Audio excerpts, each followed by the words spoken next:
The Bitcoin Group, the American original. For over the last 10 years, the sharpest Satoshis, the best Bitcoins, the hardest cryptocurrency talk.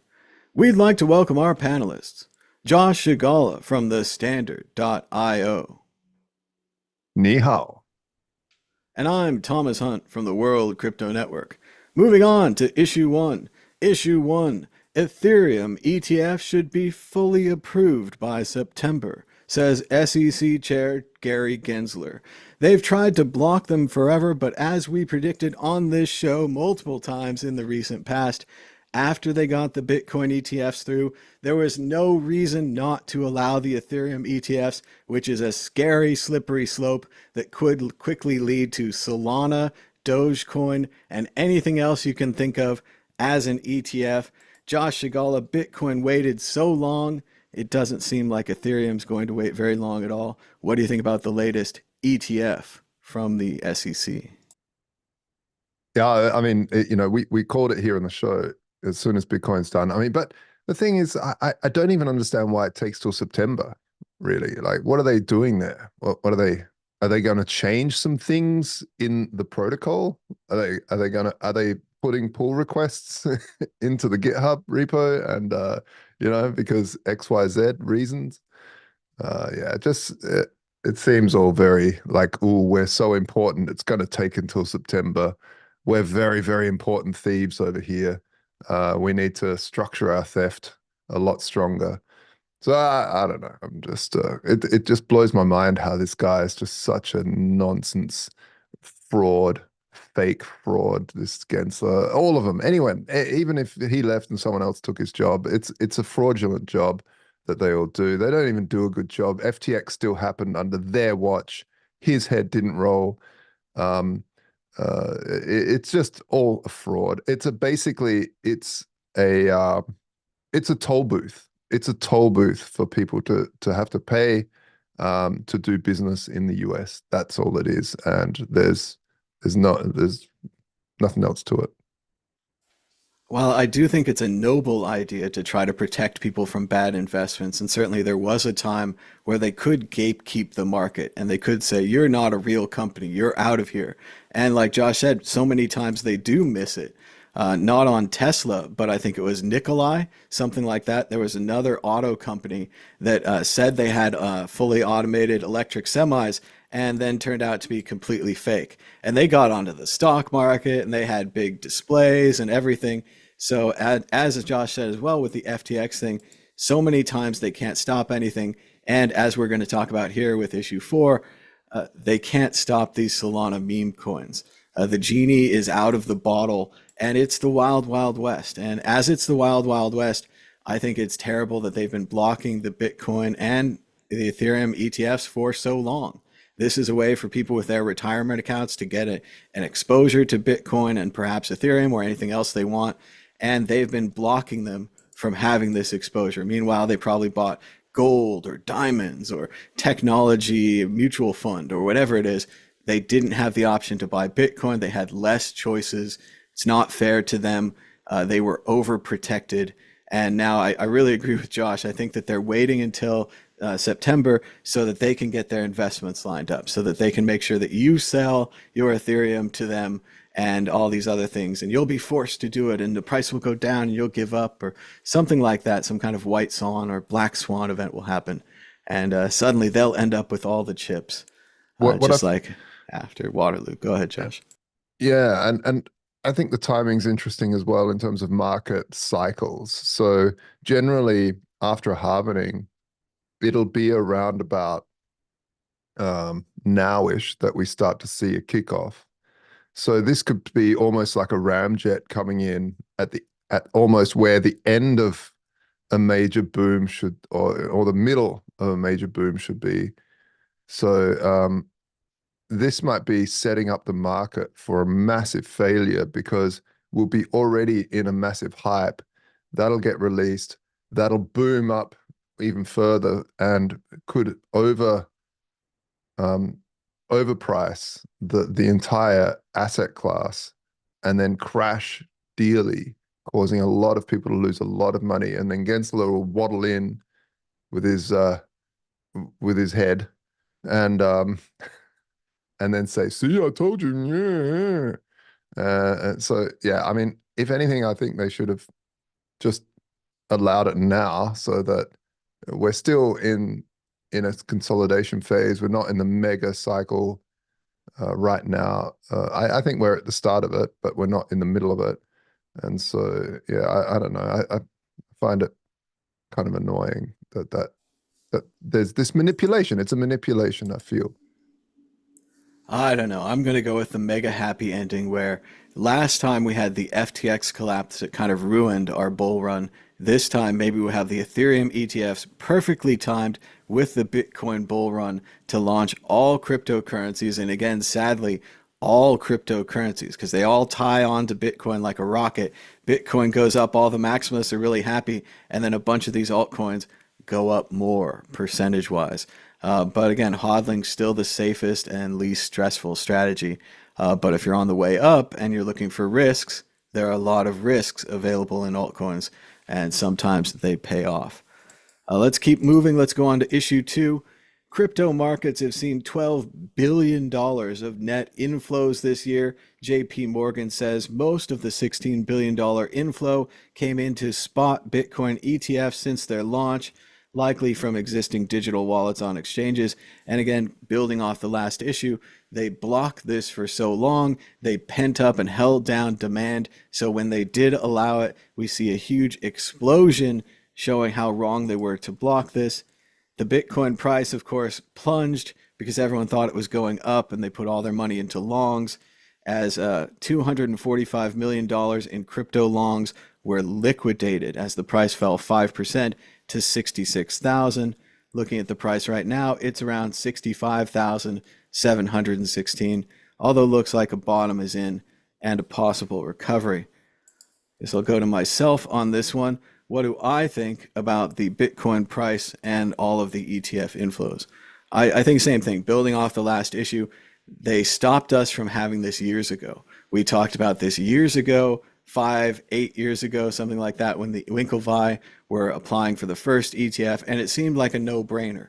It seemed like some of the largest problems with Bitcoin or crypto are having to hold it yourself, having an account where you can just send the crypto out to any wallet, right? If you could have that in a stock market account with your existing security, or even a brokerage account where you don't even control it, you call up some guy on the phone, he puts it through. Of course, he knows who you are. He has your phone number, all of those things.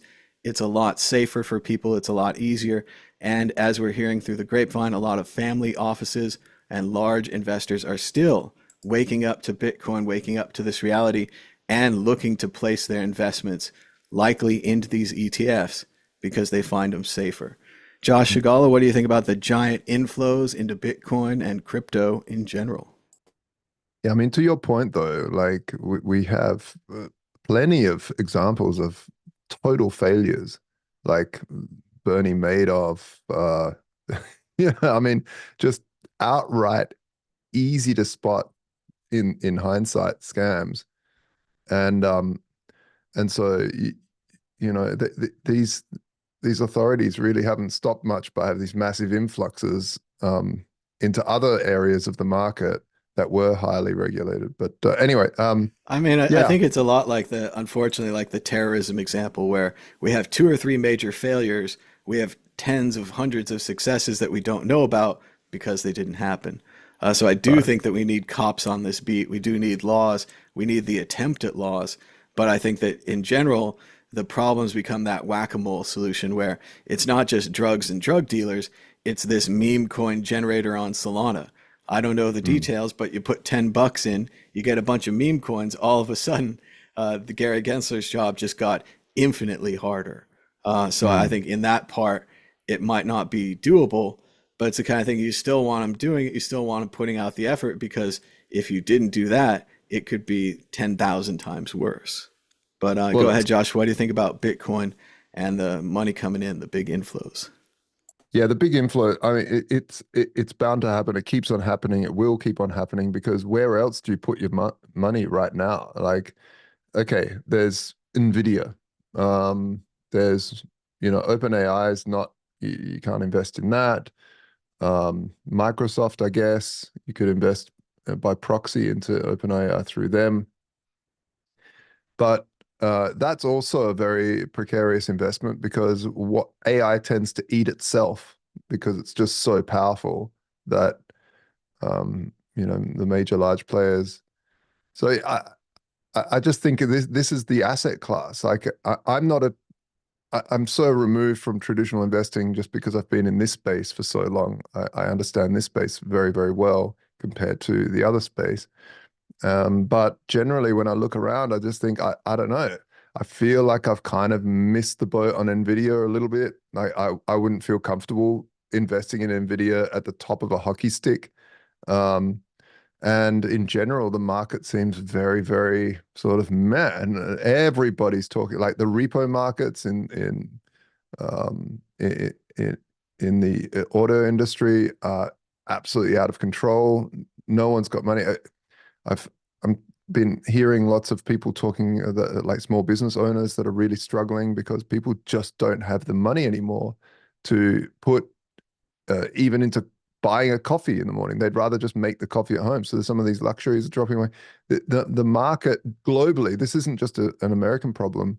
This is a global problem, and I'm seeing it over in Europe. I'm seeing it in Australia.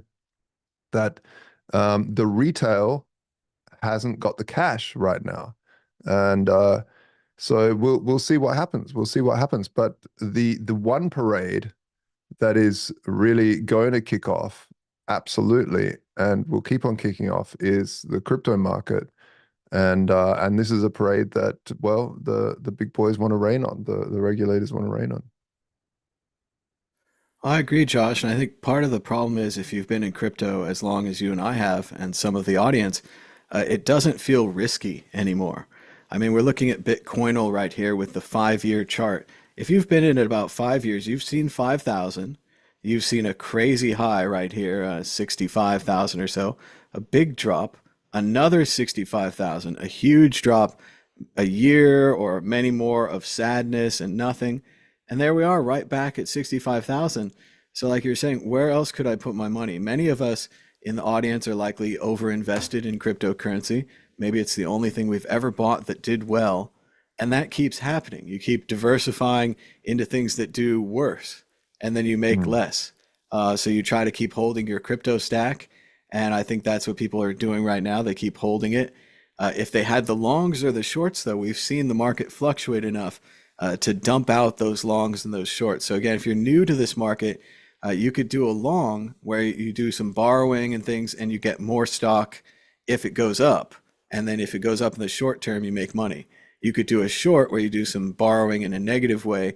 And if the stock goes down, or Bitcoin as a stock, if it goes down, then you make money if it's in the short term. Or you could just buy the underlying asset and it goes up or down, you get to hold it. The problem with these longs and these shorts, if it goes up or down too quickly, depending on which way you've bet, you could lose and then lose your underlying asset. So that's why it's such a big deal when we have these big 5% swings. And the hodlers are like, oh, I don't know what happened. I had this investment and it's still there. A zero point 0.1 Bitcoin is still a zero point 0.1 Bitcoin today. Like they're not concerned about it. But if you had that long and you took your zero point 0.1 and risked it for like a whole Bitcoin, or a short risked it for a whole Bitcoin, you would be very stressed about the 5% Yeah. swings. So Yeah, no, spot on. Absolutely. let's move on to the exit question. Predicting against the magic Bitcoin ball, the predictor of all truth in this universe. Josh Shigala, will the price of Bitcoin be higher or lower this time next week? Oh, yeah, the triangles and the squares and the circles, the Fibonacci specifically are pointing to up. All right, I'm going to stick with higher always. Bitcoin maximalist, blah, blah, blah. Will the price of Bitcoin be higher this time next week? Concentrate and ask again. Concentrate and ask No. again. So there it is. You can't always get what you want. Moving on, check out worldcryptonetwork.com, where it seems like this week we've got a lot of short videos about curio cards. Learn about curio cards NFTs in short videos this week on the World Crypto Network. Moving on to issue 3, Bitcoin politics. Trump wants all Bitcoin made in the USA after hosting mining industry heads. The presidential candidate, who previously, while he was president, said Bitcoin was a scam and did nothing for Bitcoin, is now doing everything to meet with Bitcoin leaders who dress just like him and take fun pictures. Meanwhile, the Biden administration and campaign could be planning a crypto coup, fun words there, amid Bitcoin, Ethereum, and XRP price swings. And according to Forbes magazine and the update, Biden's campaign team has held talks with crypto companies about accepting crypto donations via Coinbase and are paying attention to crypto issues.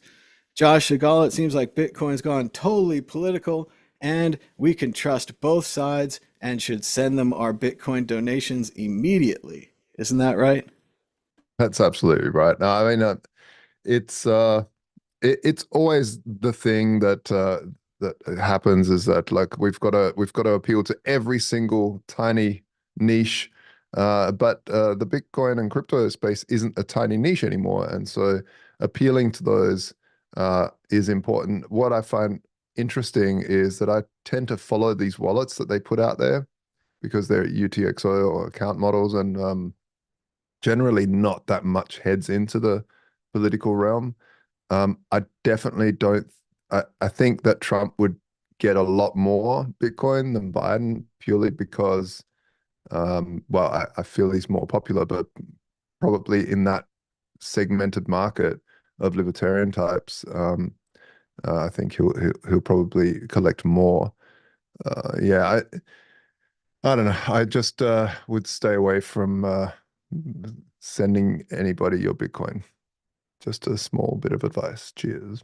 I'm always reminded of my favorite Dick Tracy quote. He's pondering it and he says, "The enemy of my enemy is my friend." And then he says, "No, the enemy of my enemy is my enemy." So once again, I think this is just capture from the outside. More people that aren't into Bitcoin, aren't into cyberpunk history, aren't into the things that you're into, but they're here to take your money. I do think it's a good thing. I think it's a sign of Bitcoin growing up, especially as I mentioned in the intro. Both sides are doing it now. Both sides are going to accept Bitcoin. I agree with Josh, hopefully a very small amount, unless you guys made way too much and just want to give your money away, as we've seen at Bitcoin Magazine many times. Also, note the fantastic photo. I think that was the CEO or something of Bitcoin Magazine, the publisher or something. So they're really, really exposing what side they're on. And no matter what side you're on, I think you'd rather have middle of the road coverage rather than clearly one-sided coverage. But that's what I Well, worry there about is with this is too much into the pandering, too much into believing what these people say. I mean, for example, Trump spoke in Vegas recently, and he's basically talking to a bunch of waiters and waitresses and people that work in casinos, and he said, "I'm not going to tax your tips." And it's almost getting to down to the point, you talk to the old people, "You're going to live forever." You talk to the stock traders, "I'm going to give you free trades." You talk to the auto mechanics, you're like, "I'm going to make oil and grease free." It's this, Tell me I a really time think when he's that trying to hasn't been be, the case, though, well, in again, politics. I mean, it's, that's the modus but when it operandi is of actually politics the case forever, and you can forever. call it out on its face and you can say on its face, this guy is going from group to group saying what they want to hear. Like not as an example, like politicians say what they want to hear. He's actually doing it. So I would worry about that if that's where I was going to invest my money or my time and my political beliefs. But I think in general, both sides are waking up to it, which is good. We don't want it to be, Elizabeth Warren versus Trump, and one side's going to ruin crypto, unless you like that narrative and you're into the whole hate thing. Otherwise, I think we're going to get a lot more done if we see that both sides have a reason to like Bitcoin, both have a reason to dislike it, and we need to moderate it so that we can have more things we like about it and less things that we don't like about it, and that I, we can work together on that. I did write a little thesis, which I'm about to publish on my Twitter about the um, the monopoly or that the US has on global settlement through its dollar.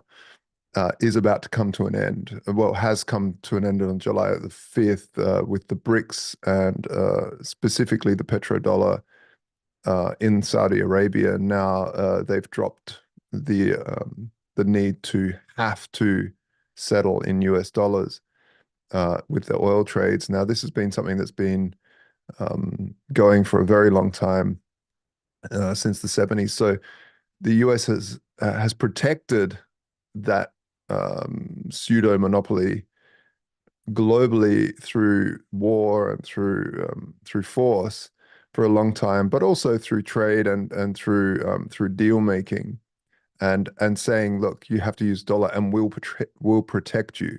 So um, uh, now that that's dropped down, the US has one, I believe in my mind, has one chance that they can take to continue having that that dollar as the global settlement, and that is embracing the dollar pegged stablecoin market that has managed by default to become the currency that everybody pegs to. Whatever country you're in, most people price their Bitcoin in US dollars right now. It doesn't matter. I've seen this phenomena myself globally. Everybody's portfolio is in US dollars because YouTube and the traders on YouTube all trade against the US dollars. They're not, we have Euro S as a stable coin on the standard, but uh, obviously the vast volume is in USD stablecoin still. So I feel that if they wanted to protect that, uh, they should. They should really harbor stable coins and try to get that network effect, because a network effect is even stronger than any protectionist racket that they can set up through war or anything like that, because uh, this the market will choose voluntarily to use US dollars if that's what they're used to doing, if they're used to pricing things in US dollars. Now that can happen. So I would say that the government would be wise to really focus on the stablecoin market and allow for the stablecoins in US dollars to be uh, to have that fostering, because otherwise it's going to splinter off into all sorts of things and people will start to use their local currencies again. And there's an opportunity there for them to keep that, and that will be long term too. I think you're right, Josh. I think it is their last chance because that is somewhere that they can regulate it. If you look at Tether, one of the big things about Tether is that allegedly Tether had US dollars in a bank account that backed up Tether. That's why you knew it was safe. So if you're the United States government, you know exactly where to tax and you know where the dollars are. And as we've seen with data, countries have started to make rules saying, oh, Russian data has to stay inside of Russia. You could say the same with US dollars. You're like, US dollars have to stay inside of the US.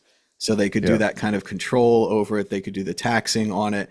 They could try to do limited blocking of evil addresses, people that are doing things that they don't approve of, so on and so forth. Are they smart enough to do that? I don't know. I think they're smart enough to make a plan to do it. I've read a lot of the US military's plans for global warming. They have a great plan. They could fix things. They could get us on the right track. They're not doing it. They're not implementing it. They have a plan, but they're not using it. So I think it would be very smart of them to do it, but I don't know that they're going to, and I think they're going to run out of time. And they might try what you're saying, Josh, but by the time they try it, there'll be so many different US dollar stable coins. And as you say, even worse, stable coins, attached to something else, like for example, a basket of currencies. Once you Mhm. start doing a basket of currencies, the US dollar is just one of those currencies. It's not as important. It just helps the average. Well, So I don't do think think, it's not a threat, because Facebook, that's exactly what Facebook tried with the Zuckbucks that I don't know, that was the nickname, but it basically tried to build a basket of currencies that would be the Facebook dollar, and and that got shut down. I mean, this is the one of the largest companies in the world being shut down, and well, in the that's again, background, that's similar to when Saddam Hussein wanted to sell oil in euros or whatever it was. A big change like gold. that upsets people. And we see what happens when JFK was printing silver certificates, these kind of things. People do something they think is innocuous, and then, a bookshelf falls on them. Yeah, So, that's right. but That's right. Zuckerberg's doing fine. He's got that compound in Hawaii. I just read Yeah. he's building a compound in Lake Tahoe. It's amazing these and again here I'm getting conservative here, Josh, in my old age. These liberals that live in the cities and make all their money, they want to Yeah. run away and have big compounds in the country where no one can reach them and they're not part Mm. of any community. It's very strange. Of Yeah. course, Zuckerberg has been strange the whole time, so that's Or not a new beachfront thing. mansions and then scream about global warming and rising sea tides. It's never too late. Let's keep moving. Let's move on to issue four. Issue four, meme coins. Again, Andrew Tate is here now. The kickboxer and male chauvinist is now presenting his own token, Daddy Token. Daddy Token is now at this time has a market cap, which remember means that you couldn't actually get that money. If he tried to sell it, the price would start going down, especially if he owns 40 to 60% of it, as they say. But right now it has a market cap of 340 million, which is above the market cap for Iggy Azalea's mother coin, which only has 192 million, and a alleged deal with a cell phone company where you'll actually be able to use the mother token to buy cell phone minutes, allegedly.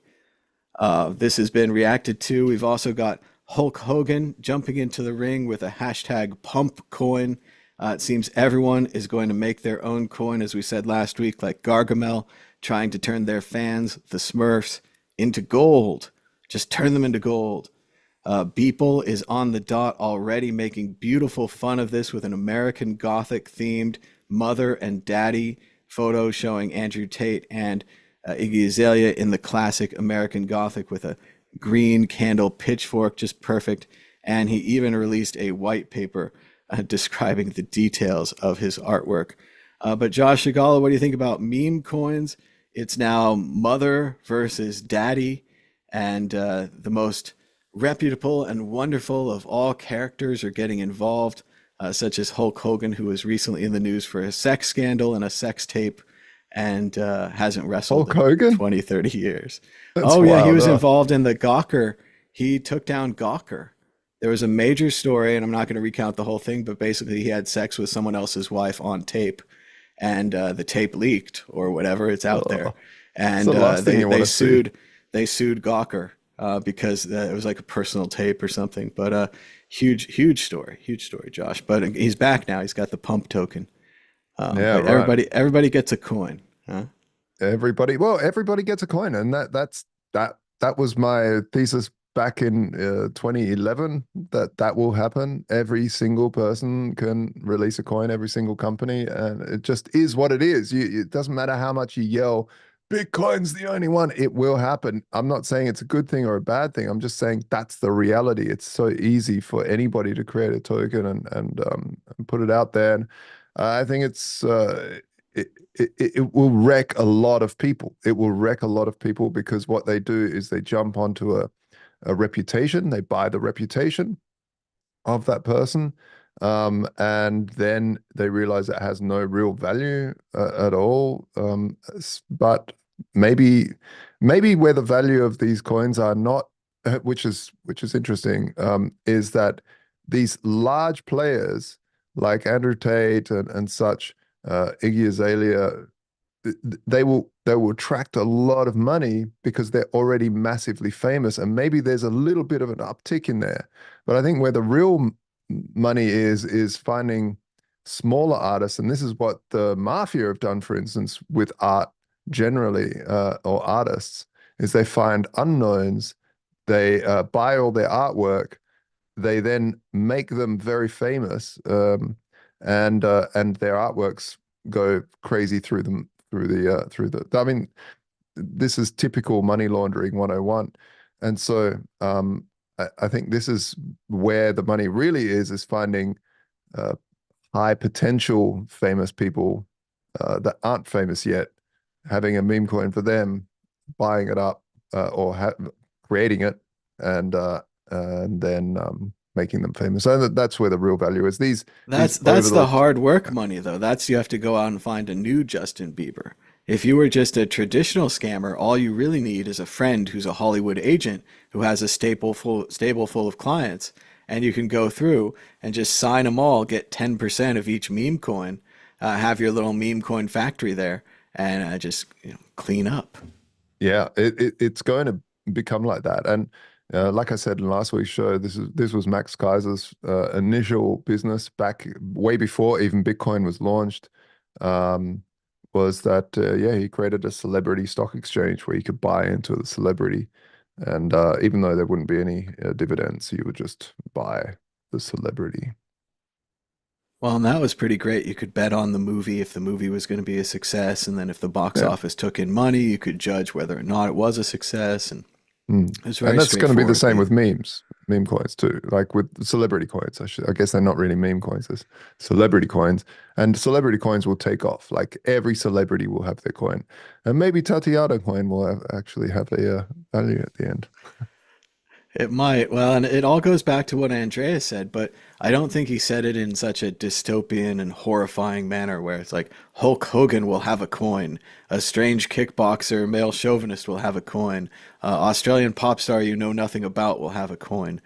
He said more like everyone on the playground will have a coin, Joey coin, Freddie coin, Johnny coin, and they could Yeah. trade against each other. The problem with these coins is that people are trading Bitcoin or Ethereum or even Solana, things that actually have value in exchange for these coins that have questionable value. One of the great things about NFTs is that you can give them out to all your fans, like a little quarter or a nickel, something everyone can have. But what they're doing on these is more of an exclusive NFT where if you get it early, maybe you could make money on it, selling it to other people who buy it late, who will then take the loss. So again, the value of these coins, I think it's sad and it's cynical, but it's mainly to bring in new adopters to Bitcoin, but to bring them in through the fire. You probably have to lose 95% of the money that you put into these coins. Then you have to take that lesson and say, that's why I'm going to buy Bitcoin instead of a meme coin, because someone else will buy the Bitcoin off me. Whereas the meme coin, no one else would buy off me and the price went down. And that's a horrible lesson for these people to learn. And some of them might not even learn it. They might say cryptocurrencies are all scams and walk away for 5 years. Then in 5 years, they'll come back, check the price of Bitcoin. It will be up, spoiler alert. And they'll be unhappy. They'll be like, I got a dumb meme coin. Then I got chased out of Bitcoin. Then I finally came back and realized that Bitcoin was good. So they aren't our best onboarding. Like this is not the what we would design if we had to say, let's onboard everyone to crypto. But we already tried that, right? We tried making YouTube videos. We tried meeting people. We tried going to conferences, handing out flyers. We tried all those things. But what we're really going to try that's going to work is give all your money to your favorite pop star, think that you're going to make 10,000x, lose all of your money, and then learn about Bitcoin and doing things the right way and dollar cost averaging and how you Mm. can't time the market and all these things that we can say like dollar cost average, don't time the market, and then there's everyone's just pushing all their money in, not Yeah, listening to yeah, us yeah. at all. But Yeah, I don't afterwards, even listen to yeah. myself. If I have some spare cash, I just go, oh, you just buy some Bitcoin or buy some Ethereum. But yeah, the thing is that, the conspiracy they trope is the same here. We can't design, there's no they in Bitcoin that can, design Well, the the they market. It that's just is blocking what these it is. people is the they in your head. And it's always there, and it was there when I could have bought Bitcoin in 2010, and the voice said, "No, you'll lose all your money." And that voice is just louder in certain people at certain times. And if you don't have any information, all you have is your feelings. And so you But go back to your feelings, and your feelings say, "You could lose all your money." yeah, I mean, back to the celebrity stuff. What I think is interesting is that celebrities spend a lot of time gaining celebrity status, and one of these pump and dump schemes could really destroy them because their fan base just get jilted about that because people feel like, oh wow, I'm going to buy Azalea coin or whatever it is. It goes down and gets crushed. Now, celebrities need to go through the wrath of the followers that lost all their, money on something that the celebrity wouldn't have any control over anyway, because the market just decides to dump on them, and or the agent decided to dump on the market, And then the celebrity gets all the wrath from the fans who are now ex-fans and start suing them. So yeah, I'll be interested seeing the first like hardcore hate, negative fan base that happened because yeah, a coin that a celebrity released did really badly. Well, and I think we're in a really unique time, Josh, where the traditional celebrities who've built up their influence through making movies, making albums, year after year, putting in all this work, building a career, they thought they were going to be celebrities forever. And now they're seeing other people like the guy on Hot Ones and YouTube and Mr. Beast and all these kind of people coming up out of nowhere, not going through the same struggles, certainly going through different struggles. But I think there's a bunch of them and they're ready to cash in on this celebrity. So I think it's really a matter of who gets to them first, how much they promise them, how much they get in advance, whether or not the celebrity even gets a good deal on this. Because we all saw with the Iggy coin, they did a deal with some computer guy and he took 365K from them. So that could happen first to all these celebrities where they just get, hosed by a bad programmer or a bad hacker or whatever it is, or like you said, Josh, the agent, because many of these things they own 40 to 60% of their crypto. And if the agent decides, well, this is enough, we hit 192 million market cap and start selling, but then realizes that he can't sell fast enough, that there's no liquidity to sell into it. And the more he sells, the less he gets. And this just collapses and it happens so fast. He doesn't think it could happen this fast, but it does. And I think we're going to see a bunch of those. I'm going to see a bunch of classic celebrities ruining their fans. We've already seen politicians dunking their fans with NFTs, with coins, with meme coins, with donations, all these things. But it's that again, it's that creative destruction where sadly we have to sit back here on our little Bitcoin hill and our lawn chairs and say, look what the kids are doing down there.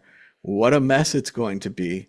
But at the same time, knowing there's no way that we could overpower these celebrities' voices, especially for their fans. When their fans hear their voice and they say, buy the coin, maybe they even do promises. They say you'll get exclusive access to something in the future, which they could deliver on. It's entirely possible. But I think it sounds different to a fan.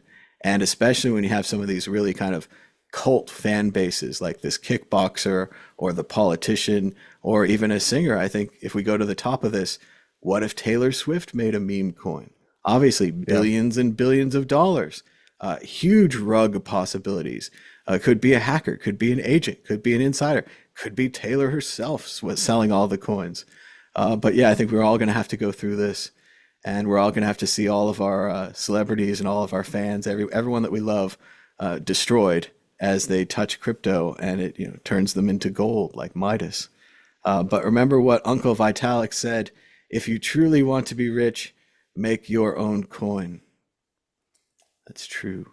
Moving on to the next issue, issue 5. We've talked about it before, but it's back again. Now in the New Yorker magazine. We're almost up to the Atlantic. All that's left is Atlantic and the New York Times. $500 million in Bitcoin lost in the dump. And we've talked about this many times every few years on the show when the round number gets larger. The guy had 2 hard drives in his desk. The wrong hard drive was placed in the trash bag. The girlfriend took the trash bag to the dump. He's got a theory of where it is in the dump, but there's a privacy issue if you start going through the dump looking for hard drives and you find someone else's hard drive. That's a huge privacy issue. There's a crushing issue where the hard drive's likely been compacted by the earth and the weight of the garbage. And then there's just the good old, can they even find the hard drive issue? But as we predicted the last time we talked about this, and every time we talk about this, that the number, the amount of dollars in Bitcoin will keep going up. Therefore, larger and larger articles will have to be written about this. Last time we talked about it, the town council wouldn't give him access to the dump. As I've said, privacy issue. Imagine if you threw your hard drive away in the same time period as this guy. They're going to go find your hard drive. That's not what you want your town council to do. But I think last time he should have run for council. He should have run other people for council. He should have gotten a large, basically, if he could get someone like, theoretically, Calvin Ayre, who backed Craig Wright and put him in a strong position, if they could back this guy, he could go ahead and buy the dump or have the council sell him the dump or vote to sell him the dump. Once he gets access to the dump, then it's a matter of sifting and digging for the trash. But it is all kind of absurd, and reminds me a little bit of this great Douglas Copeland book called Shampoo Planet, where he talked about History World, and really it was just a dump. And he would trick people into digging in the dump, and they could go down layers in history and find old things from the 70s and 50s and 60s and the real history. And you could get your hands dirty right there in the dump, digging up the history. But Josh Shigala, what do you think about the man who lost? Now it's $500 million. Next, it'll be $750 million. It'll be $1 billion. We'll talk about this over and over again until he finds it or doesn't find it. But what do you think about Mr. Hard Drive in the UK? It's a cruel fate for the guy. I mean, but we've all done things like crazy things. All the early Bitcoiners, my God, the amount of times I spent like 10 Bitcoin on a pizza or something, or dumb stuff, just dumb things. And I think, oh, wow. And I even got them on video, like me celebrating, yeah, this pizza tastes so fantastic because I paid for it in Bitcoin. No, not in hindsight. It tasted horrible, and it keeps tasting worse. So, so it is what it is. Schrodinger, Starship Schrodinger's Destiny brings up a really good point in the chat there that, I don't know how possible it is for this hard drive to survive anyway, and I agree there with Schrodinger that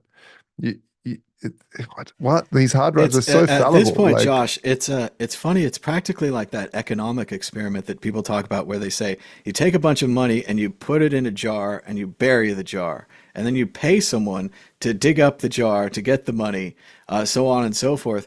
In a way, although it could be in the end fruitless and wasteful, wouldn't it be fun to have a huge exhibition to find this hard drive for all the dozers and all the diggers and all the sifters and, like you're saying, the computer experts? And it would be like an archaeological dig through recent history. And they would be like, oh, we found a hard drive. Everybody stop. Like an ancient artifact. Like, oh no, ancient and he comes with a duster and he dusts off the hard drives. It's a Mac store. It's a, WD. Oh, what kind of hard drive? What year? Oh, is it the right one? And all this kind of stuff. But not for something in Roman numerals, not for something buried for thousands of years, but just a few years.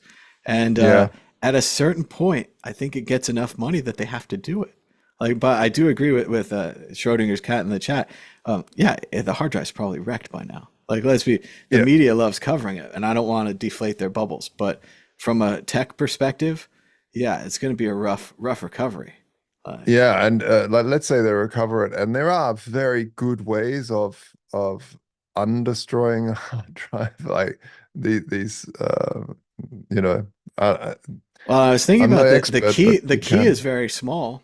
If you got the whole hard drive, but there's only one sector that has the key on it or whatever, maybe that sector survives. I mean, it's absurd that any sectors would survive at a certain level of crush, right? Because we're talking about heat and crush and garbage, water, warping, any kind of. It's been years now. I mean, and also, do we want this hard drive to survive?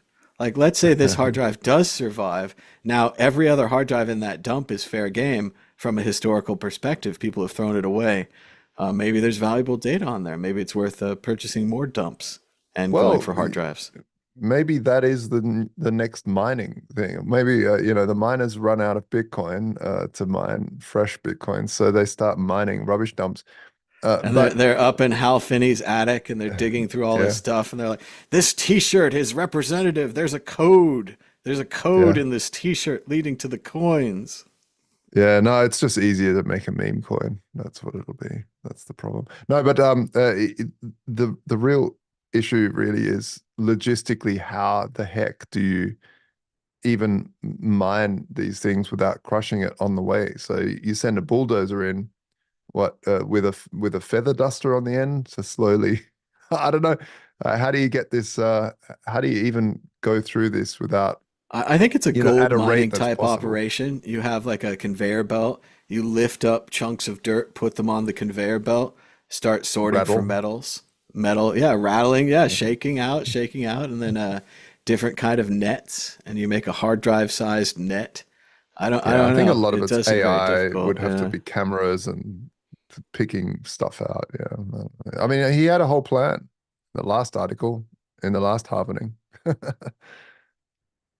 Well, and like you say, Josh, it's going to keep going.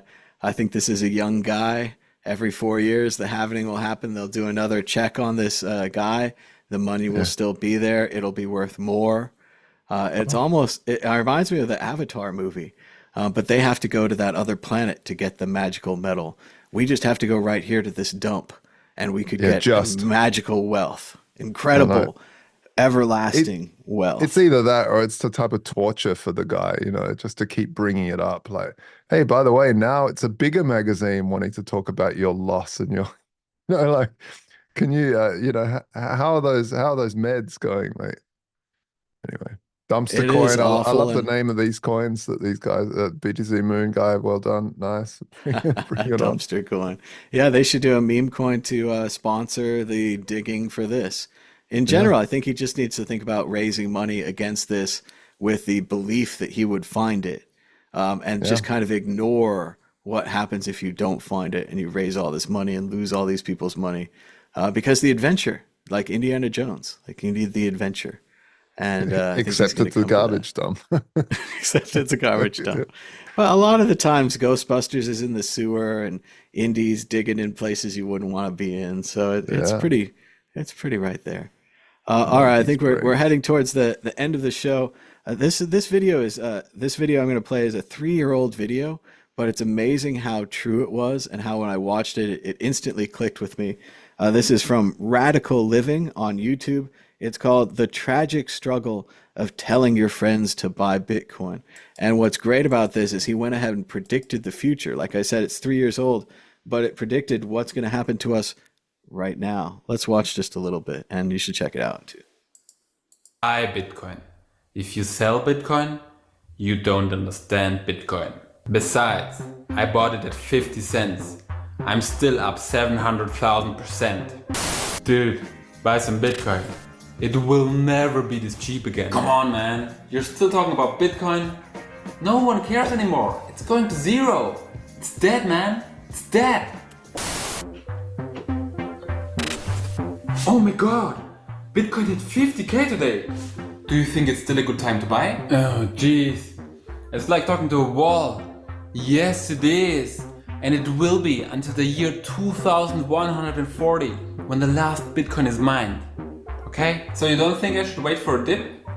Considering the government printed $5 trillion in the last 6 months alone, what do you think? Bitcoin's going to a million. Really? You think so? But it went up so much in the last weeks. I'm gonna wait for a drop. Then I buy some. And isn't that absolutely the way you tell them to buy over and over again? It finally hits 50K, and then they're like, okay, when there's a dip, that's when I'll Yeah. buy some. And then when the Oh, dip happens, they're like, it's over. yeah, No, it's no. over. That's not a dip. That's a death rattle. It's going all the way down. But yeah, just a great video. And for him to call it that it would come right back and that we'd be where we are today. Also found this other fun one on Twitter. I just want to share with you guys as we get the end of the show here. A Bit Life Crisis. This is from American Hodl 8, Hodl on Twitter. Bit Life Crisis, the moment in your Bitcoin journey when your stacks stop moving the needle. Your net worth fluctuates more than your annual salary in a single day. Your fiat job loses all meaning. You lose the ability to self-censor. Things that upset those around you barely register for you. And you just stop giving a F entirely. So watch out for that bit life crisis. Maybe if we all hodl long enough, we could get there. But Josh Agala, we're running out of time. Do you have a prediction or a story of the week? Go ahead.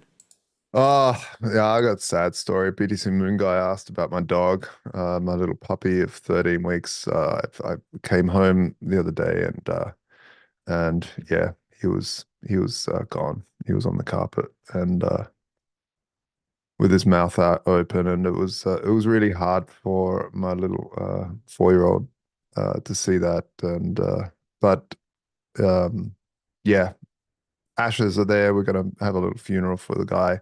He just was born with a congenital heart problem, And yeah, I didn't think it would be that quickly. It was getting worse. He was just panting faster and faster all the time, every day. And yeah, the sad thing was that we were going to take him to the vet on that Monday just to actually get a full scan and, you know, start the process of what can be done, if anything. But Monday was a public holiday, and it was also the day the little guy decided to stop beating. So yeah, that was sad, but I'm glad he's not suffering anymore, because you know, I've got also heart things going on over my life, and it feels horrible when your heart does strange arrhythmias and things. It feels really horrible. And the guy, the little guy, the good times guy, I like to call him. He was a good times guy, but yeah, it was just all over the place. It was beating out of his chest. Yeah, the little guy. Anyway, rest in peace, little dude. And yeah, the breeder has offered his brother for us. I said it's a bit early, but yeah, I think we might take him just to have his little brother there in the family. Oh, that's very sad, Josh. What was the dog's name? Wolf. Oh, good Yeah, wolf. Well, little he had the wolf. best time he could with you guys, and I know you did the best Yeah, for him, and he got to play with the kid and the other dog, and that's pretty good for a dog right there. We do the best we can for our animals, and a lot, yeah, obviously they don't live as long as humans, so this is going to happen to us anyway with all our animals, but it's very sad when it's so quick and so young. So. yeah, yeah. It is. It is. Thanks, chat, for your condolences. Yeah, Yep. Shout out to the chat. I'm sure we've all had similar things happen to us, and we still love the dogs and cats and other animals that we have with us to this day. So, thanks to everybody. If you made it to the end of the show, send us a wave or surfing emoji. Join the WN Surfing Club. It's never too late to give us a thumbs up. We do seem to get more views when we get more thumbs up. I think we get about 30 or 40 thumbs up a week. So if you are yeah. giving a thumbs up, that's like 1 out of 40. That's 1 out of 50. That's a pretty large percentage there if you want to do that work. But we're just keeping the show going here in the summer. We had more people that were supposed to come, but they canceled. So we do the best we can. Thanks to Josh for getting up early here in Australia so we could still do the show. It's much better when I have somebody to talk to. Otherwise, I'm debating with myself and it doesn't quite make sense. I think when No, you're it's better viewing, to masturbating. I mean, it's better. mass. Oh, jeez. It's better to have other people around. No, that's not it either. All right. Well, we're running out of time. Thanks to everybody joining us in the chat and leaving us a comment down below. Until next time, bye bye. Bye.